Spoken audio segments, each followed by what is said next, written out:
और चलिए अब अपनी खास चर्चा को शुरू करेंगे और जानेंगे पंडित जी से बहुत ही महत्वपूर्ण बात, ताकि आपका जीवन सफल हो सके। पंडित जी, सबसे पहले तो आप ये बताएं कि कैसे कलाई पर क्या बांधने से जो आपकी किस्मत है वो बदल सकती है, आपका जो आने वाला कल है वो बेहतर हो सकता है, ये कैसे मुमकिन है?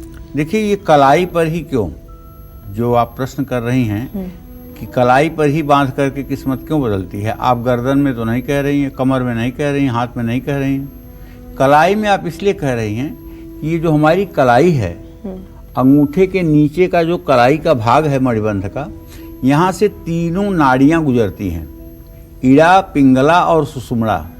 ये तीनों नाड़ियाँ गुजरती हैं और तीनों अलग अलग तरह से अपना संचलन करती हैं। ये तीनों नाड़ियों को ज्योतिष शास्त्र में कहा जाता है आदि नाड़ी, अंत नाड़ी, मध्य नाड़ी। आदि नाड़ी जो है वो ईड़ा है, मध्य नाड़ी जो है सुषुम्ना है और अंत नाड़ी जो है वो पिंगला है। ये सांस हमारी तीन प्रकार से चलती है। बाएं स्वर से जब सांस हम लेते हैं बाईं तरफ से तो ईड़ा नाड़ी है, दाहिनी तरफ से लेते हैं तो पिंगला है, और जब दोनों नाक से एक साथ श्वास चलता है तो उसको हम सुषुम्ना कहते हैं। ठीक है, सुषुम्ना का प्रवाह किसी मनुष्य के दिन भर में 4 बार होता है। एक बार ब्रह्म मुहूर्त में होता है 4 बजे से सूर्योदय के बीच में, एक बार दोपहर 11:15 बजे से 12:15 बजे के बीच में, और एक बार सूर्यास्त से 15 मिनट पहले 15 मिनट बाद की स्थिति में होता है, और एक मध्य रात्रि में। सुषुम्ना नाड़ी में कोई कार्य किया जाए वो नष्ट हो जाता है।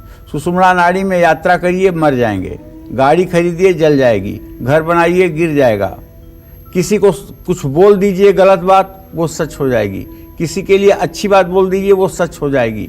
तो सुषुम्ना नाड़ी सिर्फ आशीर्वाद और वरदान के लिए प्रयोग की जाती है, और सुषुम्ना नाड़ी में सिर्फ पूजा विधान है। सिर्फ आप क्या करें, पूजा पाठ करें, क्योंकि उसमें आपकी समाधि की अवस्था लग जाती है, और वो समाधि आपके लिए इतनी हितकर हो जाती है कि आप उसे छोड़ना नहीं चाहते हैं।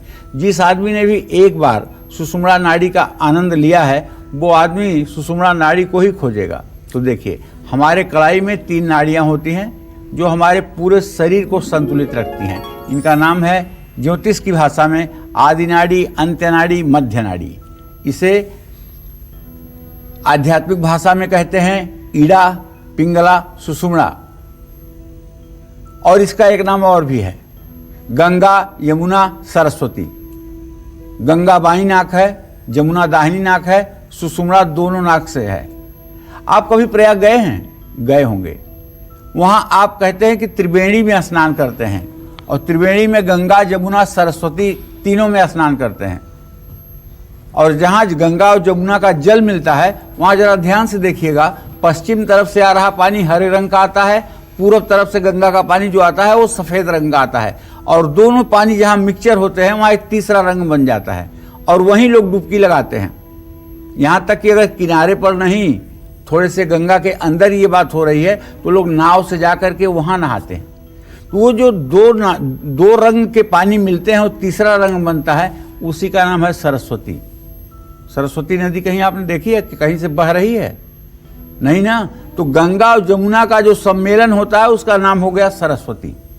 तो इसी तरह से ईड़ा और पिंगला जब एक साथ चल जाती हैं तो उसका नाम होता है सुषुम्ना। जो लोग अपनी तीनों नाड़ियों को संतुलित रखना चाहते हैं वो अपनी कलाई पे लाल रंग का कलावा जरूर बंधवाएं। एन बद्धो बलि राजा दानवेंद्रो महाबल तेन त्वाम प्रतिपथनामि रक्षे माचल माचल। इस मंत्र से अगर कलावा बांध दिया जाए, देखिए ये कलावा मैंने भी बांध रखा है, और मुझे जब से होश है तब से जानता हूं कि कलावा के बिना कभी हाथ नहीं रहा है। एक तो नाड़ियां संतुलित होती हैं, दूसरे पुरुषों का प्रोस्टेट ग्लैंड जो होता है, पुरुषों का जो मतलब कि यूरिन से संबंधित जो ग्लैंड होता है वो इसके बार बार छूने से और यहाँ एक्यूप्रेशर करने से संतुलित हो जाता है, उस संबंधी रोग नहीं होता है। जो लोग अपने दाहिने हाथ पर हर समय कलावा धारण करते हैं, ऐसे पुरुष जल्दी पेशाब संबंधी रोग से कभी पीड़ित नहीं होते हैं। तो आपको बताना चाहूंगा कि सूर्य चंद्रमा भी संतुलित होते हैं, क्योंकि चंद्र नाड़ी है बाईं और सूर्य नाड़ी है दाहिनी, तो कहीं न कहीं से सूर्य का भी सामंजस्य ये दोनों नाड़ियां बनाती हैं। तो अगर जीवन में आ रही आपके सारी रुकावटें इसके बांधने के बाद दूर हो जाएं, तब आप समझिएगा कि इसका चमत्कार क्या है। हाँ, अगर आप थोड़ा सा पैसा खर्च कर सकते हैं तो कलाई में अपने आप चांदी या सोने का कड़ा और ब्रेसलेट धारण कर सकते हैं। नहीं तो ये कलावा तो आप बांध करके रखिए, इससे आपको मानसिक शांति मिलेगी, एकाग्रता मिलेगी, आत्मविश्वास में वृद्धि होगी और आपकी याददाश्त भी तेज हो जाएगी। ये सारे इतने लाभ हैं। तो कुंडली में अगर चंद्रमा आपके कमजोर है तो छोटी छोटी बातों पर भी आदमी बहुत जल्दी घबरा जाता है। क्यों घबराएगा भाई? इसलिए चंद्रमा मन का कारक है। चंद्रमा पर जब पापक ग्रहों की स्थिति बनेगी, पापक ग्रह की दृष्टि बनेगी, पापक ग्रह के प्रभाव में होगा या चंद्रमा शनि के साथ विष योग में होगा तो घबराहट नहीं तो क्या होगा। ऐसे में अपने दाहिने हाथ की कलाई में सफेद रंग का धागा आपको बांधना चाहिए। इसके लिए आपको लाल रंग का धागा नहीं बांधना चाहिए अगर आपको घबराहट होती है तो। और सौंफ और मिश्री का सेवन नित्य भोजन करने के बाद जरूर करना चाहिए। जय मां विंध्यवासिनी। देखिए, अगर आपकी कुंडली में भी शनि शुभ नहीं है, आप परेशान रहते हैं, आप हमेशा डिप्रेशन में रहते हैं, तो आप किसी के सामने सही तरीके से अपनी बात नहीं रख पाते, वो कॉन्फिडेंस ही नहीं आ पाता, या फिर आपकी जो मैरिड लाइफ है उसमें आपकी जो परेशानियां हैं वो हर दिन बढ़ती जा रही है, हर रोज अनबन होती जा रही है। तो ऐसे में अपनी कलाई पर आपको क्या लगाना चाहिए और बांधना चाहिए, आइए हम जानेंगे पंडित जी से। बताएं पंडित जी। देखिए, जिन लोगों का बुध कमजोर है, बुध कमजोर का मतलब बुध मीन राशि में हो तब कमजोर है, बुध चतुर्थ भाव में है तब कमजोर है, बुध मृतावस्था में है तब कमजोर है, बुध स्वप्नावस्था में है तो कमजोर है। तो इस तरह से पहले बुध ग्रह का अध्ययन करना चाहिए अगर वो कुंडली में कमजोर है। और अगर कमजोर होगा तो जान लीजिए उस आदमी को थोड़ी सी स्किन की प्रॉब्लम होगी, उसका मामा उसका दुश्मन होगा। ठीक है, एक तो मामा जो है शत्रुता करेगा और दूसरे चमड़े से संबंधित, स्किन से संबंधित बीमारियां होंगी। और अगर कहीं बुध सूर्य के साथ हो गया तो ये हार्ट से संबंधित भी बीमारियां पैदा करवाता है। और बुध अगर छठे भाव में हो और उस पर 2 पापक ग्रहों की दृष्टि हो तो ऐसे बालक जो पैदा होते हैं जन्मजात उनके हृदय में छेद होता है।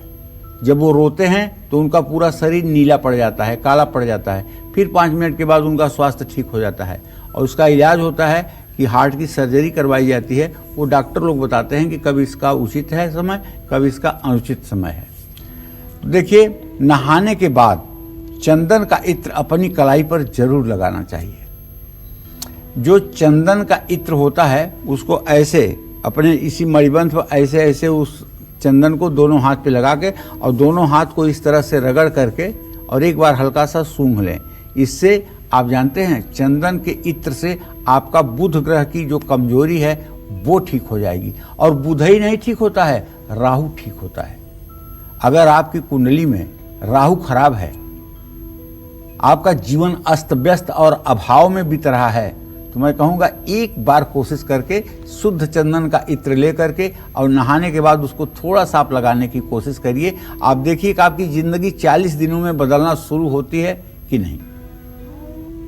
इसी तरह से अगर आपका शुक्र खराब हो तो फिर दोष का इत्र लगा लीजिएगा। अगर मंगल खराब हो आपका तो गुलाब का इत्र लगा लीजिएगा। सूर्य खराब हो अगर आपका तो भी आप गुलाब का इत्र लगा लीजिएगा। चंद्रमा खराब हो तो चमेली का इत्र लगा लीजिएगा। इस तरह से ग्रहों को भी ठीक करने के लिए इत्रों का भी प्रयोग किया जाता है। इसमें हमने कार्यक्रम भी किया हुआ है। अगर आपकी जन्म कुंडली में शनि अच्छा नहीं है, शनि कब अच्छा नहीं होता है भाई? शनि तब नहीं अच्छा होता है जब सूर्य के साथ हो, अस्त हो। शनि तब नहीं अच्छा होता है जब वो 7वें और 8वें घर का मालिक हो, मृत्यु भाव और मार्केश का स्वामी हो। शनि तब नहीं ठीक होता है जब उसकी दृष्टि सूर्य पर पूरा जाती हो।